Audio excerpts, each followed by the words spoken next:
Hello दोस्तों, नमस्कार। स्वागत है आपका एक स्टडी ऑफिशियल में। आज हम लोग सोल्व करेंगे प्रश्न नंबर 3, प्रश्नावली 13.3 का।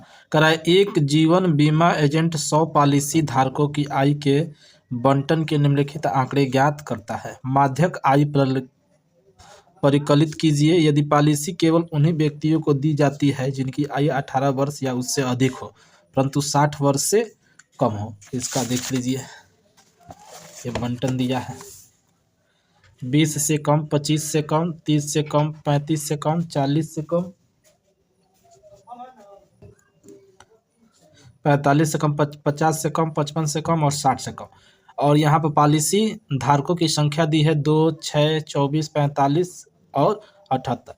एक बात हमेशा याद रखिए, जब यहाँ कम दिया हो, 20 से कम, 25 से कम, 10 से कम, 50, 100 ऐसे कम दिया हो, तो जो यहाँ पर दिया रहता है वो संचयी बारंबारता होता है, यानी CF का मान होता है।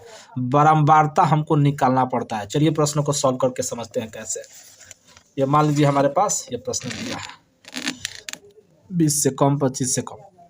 तो जो ये दिया है इसको हम ऐसे लिख देंगे। देखिए, पहले इसको लिखेंगे, 20 से कम लिख देंगे, 20 से कम।